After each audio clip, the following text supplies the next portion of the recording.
Abonnez-vous. Congo Esengo TV. Pas d'élection encore prochainement dans Congo Esengo TV. Donc, il y a encore point par point. On a beaucoup de choses à dire. Nous devons fonctionner là. Congo Esengo Nalelio. Bolingo Congo Esengo. Tous abonnés nango. Congo Esengo. Tokota na YouTube. Tous abonnés. Na Congo Esengo. Congo Esengo Nalelio.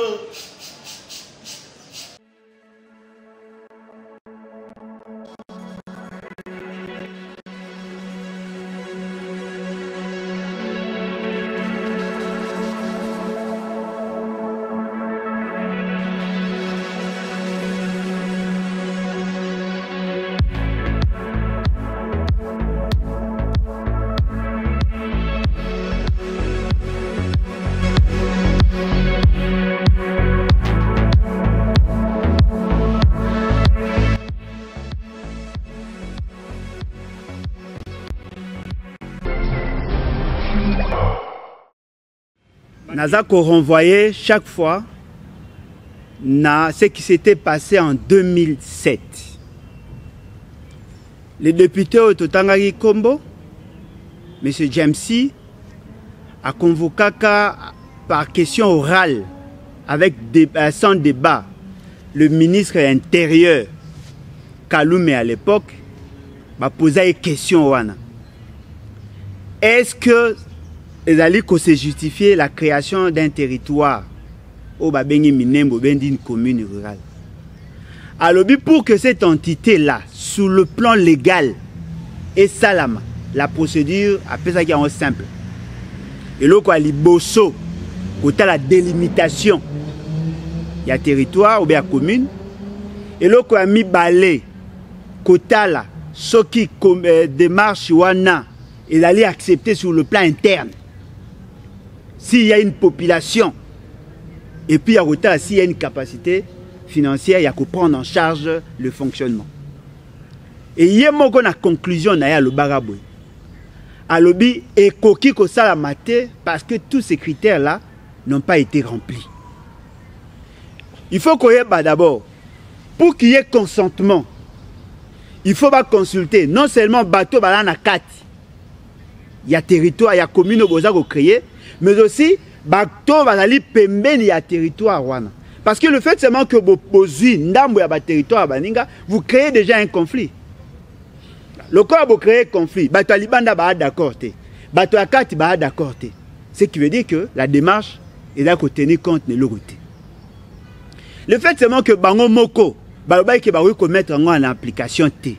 Au regard ya ba conflit et surtout en termes de démarche, le col à l'élo, M. Félix Tshisekedi a outil ko valider démarche wana oyo kutu gouvernement ya kala na mabe na ya boyaki bazali ko kumisa le fait qu'il andimi et là ko renvoyer ngai na makanisi na mae oyo kulutu na biso Martin Fayulu alobaki je crois na décembre tant azali ko s'adresser na population alobaki que M. Kabila na makanisi ya balkanisation a salaki déjà 50%. M. Félix Tshisekedi a sali déjà plus de près de 25 ou 30, ce qui veut dire que les lots, nous tous à comprendre que na kati ya deal, M. Félix Tshisekedi a pris l'engagement d'accompagner l'idée de la balkanisation. Mais c'est que nous savons, on vient d'installer un chef de l'État en miniature. Et là, on se dit que la passe nini.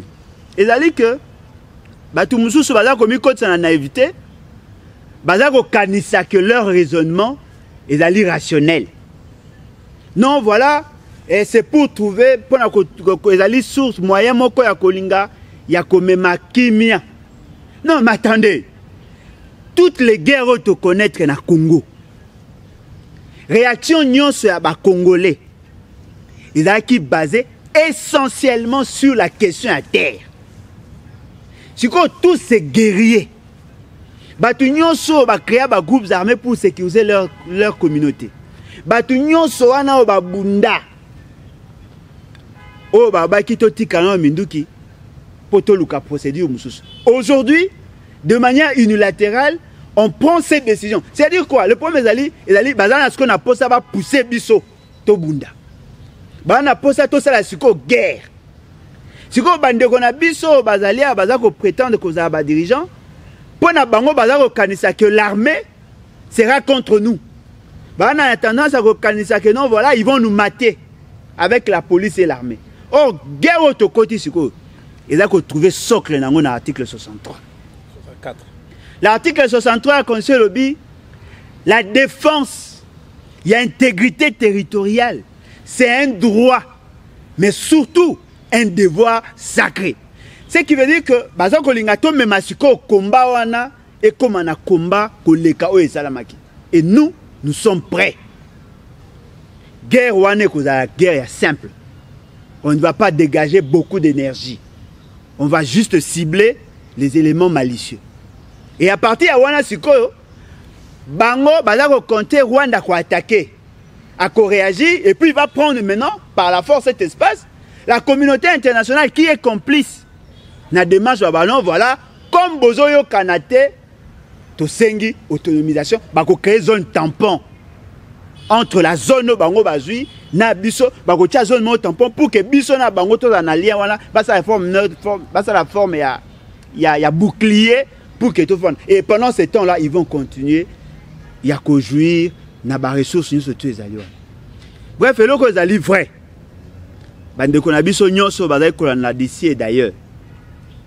Et là, que ça la passe, les alliés, tant que tu en es koyebisa na batu, bokeba na coalition oyo, bokeba na alliance oyo, Kabila ne peut pas céder quelque chose sans qu'il y ait quelque chose en retour. Alors, il y a une stratégie, il y a un Ngombe. Si c'était Kabila, les gens allaient mal comprendre. Mais le coup, il y a les fils, moi, na Mboka. Au niveau international, et là, non, voilà, les Congolais sont d'accord. Moi, na Kondo Etienne Tshisekedi Mutandimi. Le gouvernement va dire que non, ça là, mais il y a un M. Martin Fayulu, M. Martin Fayulu à l'Obaki. Kabila Sali 50, gouvernement FCC cash, va continuer. Et puis, ministre, il y a communication, à ça qu'on va non, tu es un dossier, tu es continuer. Mais attendez, le Parlement s'est prononcé. Le gouvernement a s'est prononcé sur cette question. Tiens de côté, mécanisme, c'est l'Obama qui est bosso, il faut lancer opération Nabango. Nous ne sommes pas des lâches. Nous avons la capacité de nuisance comme toute autre nation. Et donc, au biso tokosenga, ezali kaka que oyo ya biso bazala uni. Oyo ya biso batia na esprit na bango tokota na période ya combat. Tozali na posa ya mutu moko ya kozala capable ya ko drainer masse, ya ko mema biso vers le combat au bango va enclencher. Parce que nous ne pouvons pas faire la guerre ou le ça a combattre sans que tu aies un commandant suprême. Mais ce fait, c'est qu'il a pris position pour le Rwandais. Son gouvernement a pris position pour le Rwandais. Et en principe, l'alternance, l'alternative, Lelo, tu as interpellé le leader à la Mouka. Tu as interpellé Bango, tu as Bango, jusqu'à preuve du contraire, Binone Bo porter espoir à peuple. Mais ce Martin Fayulu, parce que M. Mouzitou, M. Martin Fayulu, Bino au moins, tu as espoir que Bino vous avez côté na biso. Mais ne connaît Bino un ami balé au bazar qu'on prendre des positions. C'est le moment de les faire. Tu as pas ça que Bino Bol accepte sa position. Parce que quand M. Félix Tshisekedi vous dit qu'il est d'accord dans la procédure Rwanda, il est d'accord, il y a concédé Mboka Nabiso. Ce que bateau baba qui va ressortir l'opposition républicaine. Bondimi alors. De manière tacite, vous avez accepté. Bondimi espace Nabiso et Kende. Pour raisonnement, il y a surtout non, c'est normal, c'est encore au Congo. On a vu ça à l'Obiawa, les Soto, ils ont 4 espaces en Afrique du Sud. Mais c'est un État autonome. Comment les gens peuvent être aussi naïfs devant une telle situation? au lieu que bolika bon mobiliser population, non, bino bo même baratuna loyenge. Et puis il y a des surprenant. Monsieur l'ambassadeur des États-Unis a dit non, je suis très heureux, nenge bondimi, bon vivre ensemble, on va vous construire des infrastructures. Mais raisonnement à bango, besoin de que les alliés et loko et sengeli biso bo comprendre que derrière ça il y a quelque chose. Comment les Nations Unies, comment les États-Unis, comment toutes ces institutions-là vont accompagner l'installation à bourgmestre. Et il n'est pas le seul bourgmestre. Il n'est pas le seul bourgmestre. On venait de démontrer ici, il y a des entités territoriales décentralisées. Nous avons les communes, nous avons les villes, les chefferies dans le secteur. Mais dans la commune où on va créer, il y a les secteurs là-dedans. Il y a les chefferies là-dedans. Et puis étendu la bango, et l'équipe même l'étendue légale reconnue par nos lois. Ce qui veut dire quoi? On a installé un chef de l'État. On a installé un chef de l'État. Et M. Félix Tshisekedi n'arrive pas à cerner cela.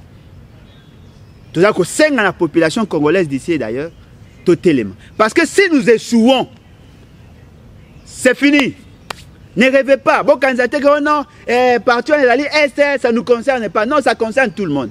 Ils sont méthodiques. Ils commencent là-bas, comme à la province orientale. Il y a aussi les réfugiés climatiques qui vont se déverser chez nous. Nous avons déjà un problème. Bref, Bokonzo et Bossonoyo, il a empêché Bisso d'évoluer. Alors, pour résoudre le problème, parce qu'il y a déjà un problème, il faut que Bisso surtout se liguer comme un seul homme. Tout le bas. Non, et plutôt agir. Ce qui est vrai. Ce qui bateau bazako boutiquer ou bazako concocter le kwana. Bazako manipuler les dirigeants. C'est justement parce que le dirigeant bazali lié na bango. Mais ce que ces gens-là ne peuvent pas faire, c'est de jouer avec la population. La population a allé figée. Les États-Unis ont intimidé M. Félix Tshisekedi. Il ne sera pas en mesure de dire non. Parce que l'ambassadeur a tellement qui déjà a imposé même dans la chef coutumier balobaté. C'est comme Zalika Nanda Lopangu Nayo, avec moi Ndaku Nayo Muké, Mutumora Abino, voilà, Nazako Tongela Ondaku, Nazako Bukandako Nao Tongela Ondaku, Ngape Nakotonga Ngape Menawa, mais Lopangu est commis en Gaï, Yok Torofa Nayo ensemble. Mais vous acceptez la maison. Mais titre et propriété va changer. Non, voilà, parce qu'il n'y a pas de document en Ndaku. Document d'Ali à Mabélé. On a cédé notre terre. On a cédé notre terre. Et au lieu que tout le cateau trouve solution, non. On nous amène des discours où ils ont la sensité. Bande Kolangai, totalement. N'a pas insisté, peine à Elokoyo. Monsieur Bemba, Monsieur Moïse Katumbi, Bola qui sa position. Tout ça qu'on comprend des peu binotés. Bola qui sa position à Bino, ou vous êtes avec le peuple, ou vous allez Tshisekedi kabiliste. Faites votre choix. Tout le monde continue la hypocrisie en été. Notre pays est en danger. Biso tu as un espoir que Bino va faire quelque chose. Mais ceux qui Bino vont dans la position, ils allaient ambiguë. Ça ne va pas. Ça ne va pas. Ça ne va pas. Il y a un autre qui doit soutenir. Mutunyo soyo tozali ko invité mutunyo so azali na posa ya lutte wana boye bade yake lutte ici et bandit et puis to ko reculer té mwana mboka comment conséquences ezanga hein yo zali na ndaku na yo salo ya li monene ba chambre ya li meke mwana na mwana zali na chambre na ye voisin ayeyi na salon lobby place au bana bastala ka mitendo ngana ko kata na sala chambre na ngai na ko lala na mwasa ngai na bana na ngai e ko tchaki mena ndako wana. Il n'existe pas de terres vacantes au Congo. Oh yo yo donc ils en ont vacant donc il faut voir occuper yango 100 mètres non. Ndeko ebi wa mwamine mbobungu na maseki. Il y a des études qui sont faites. Au plus tard 2050 biso na Congo to koma entre 220 millions à 250 millions. Tu as besoin de mabélé, habitants. Tu as besoin de mabélé. Rwanda a une projection. On a un problème démographique. Il faut nous voir les deux Kivu. il faut nazwa Ituri, il faut nazwa Tanganyika et sika zoa kenda.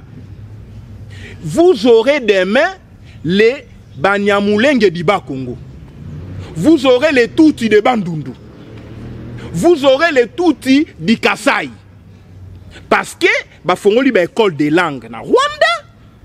Bakoye kola kiyaka, kiyansi, kiteke, kiswahili, minokonos to lobakawa. Bakoye kola yango. Lobi kuna nous aurons un problème de terre sur toute l'étendue de la République. La crise congolaise, elle est une crise identitaire. Le col là-bas, meki, babi, awato meki. Et puis, M. Félix Antoine Tshilombo doit être jugé pour haute trahison. Il a fait pire que Maréchal Pétain en France. Et aujourd'hui, vous avez un groupe de gens qui soutiennent M. Tshilombo qui vous disent non, c'est normal. Tu as finaliser un projet, Tokutaki na Mesa. Question pour un champion. Donald Trump aux États-Unis, un président normal, a coûté projet, a coûté décision, loi et Obama sur l'homosexualité. Alors, ça c'est contre nos principes et valeurs. Il a annulé ça. Au contraire, c'est un Américain qui Trump, il a fallu continuer puisque à coûté Obama, à ce qui déjà ma décision, loi et Fotama qui déjà. Il y a eu Obamacare. Loi sur la couverture universelle en matière de santé. Trump il y a des conséquences. Mais ici, Félix a été capable d'imposer une rupture. Yemora lobby, je ne vais pas fouiner dans les passés. Mais ici, c'est un passé. La question de Minembwe, c'est le passé. Et Banda depuis l'époque à Mobutu, Bakokate, même Kasavubu, qui était modeste, modéré, a quand même pas un centimètre à ma belée. Kasavubu n'était pas dans ça, Nico Maengele. Mobutu arrive, Mabenae, Namalamunae, 32 ans. Personne n'a obtenu même un centimètre du Congo. Mouzé est arrivé au départ, il a trahi. Mais in fine, à la fin, il s'est ressaisi. Abi n'a jamais trahi le Congo. Notre combat, c'est les territoires. Ce sont nos richesses. Il n'y en a pas d'autres. Mouzé est mort. Mais M. Tshilombo a cédé au nom d'une paix illusoire. C'est ça la vérité. Minembwe n'est pas cédé à Roubaix-Roi. Minembwe est cédé aux Américains, aux Rwandais, au tout power international. En échange, il y a tapis rouge.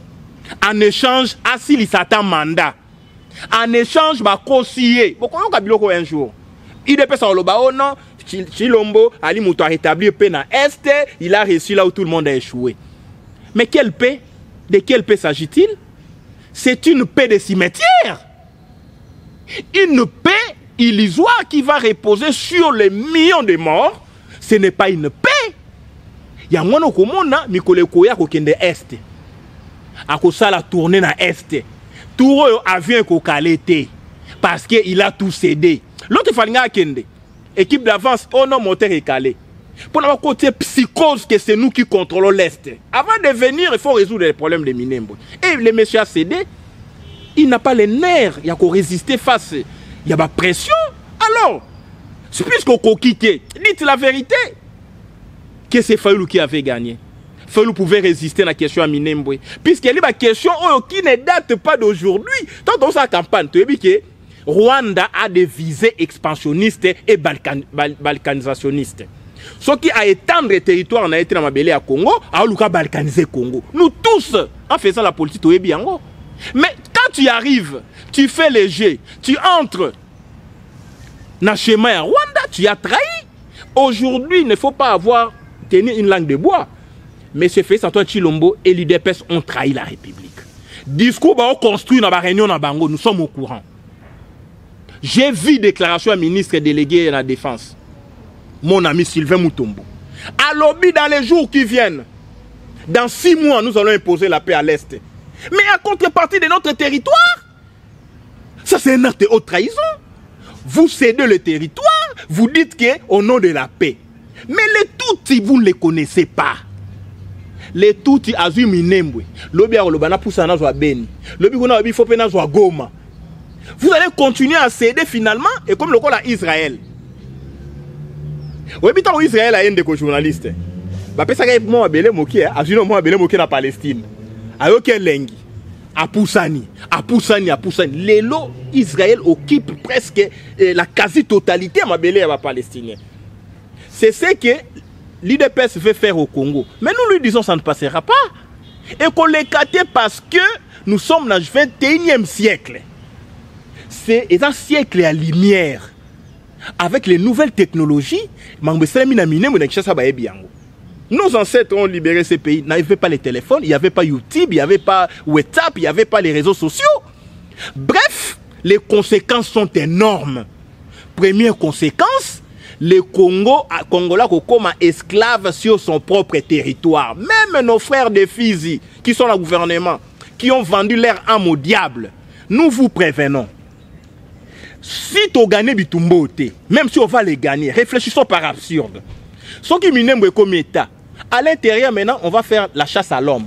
Oh, il y a Bissoté. Oh, il y a Moto ya Fizi. Oh, il y a Mourega. Oh, il y a Moto ya Walungu. On va vous éliminer systématiquement. Mais la peau rouge, les Indiens ont disparu aux États-Unis. Ils étaient nombreux au début. Dans un monde qui est Bitumba, il y a survie. Il y a une race. D'une part, c'est la race Tutsi qui veut survivre sur le territoire du Congo. D'autre part, c'est la race Bantou que nous sommes. Nous devons nous battre pour arracher notre sol et imposer que ces gens-là, ceux qui vont vivre dans le Congo, vont vivre en respectant les lois de la République. Et non en nous imposant leur schéma, les massacres, désolation, perte, terreur. Non. C'est ainsi qu'aujourd'hui, nous vous disons, non, c'est normal, et ça, c'est un processus normal, oui. Mais question pour un champion. Puisque nous avons le principe de parallélisme des formes et des compétences. Mais c'est fait, ça doit être le monnaie IDPS. Bala qui s'habille sur décision gouvernementale, ou élevé sursis dans l'installation de la commune Union sur le Congo. Puisque la commune a été créée par un décret, bala qui s'habille sur un autre décret qui a abrogé ou qui a complété ou qui a facilité la mise en œuvre. Il y a des décrets qui sont suspendus. Ça a été suspendu. Bref, ici, il y a le Koso à pouvoir, le Koso à Bokondi, devenir chef de l'État et mourir. C'est ça Chilombo. Aujourd'hui, il vous dit, le mandat du chef de l'État, la fonction du chef de l'État, c'est épuisant. Monsieur, avez-vous votre tête sur les deux épaules? Il vous dit, je dors tard, je me réveille tôt. Azo regretté Pongi Nae.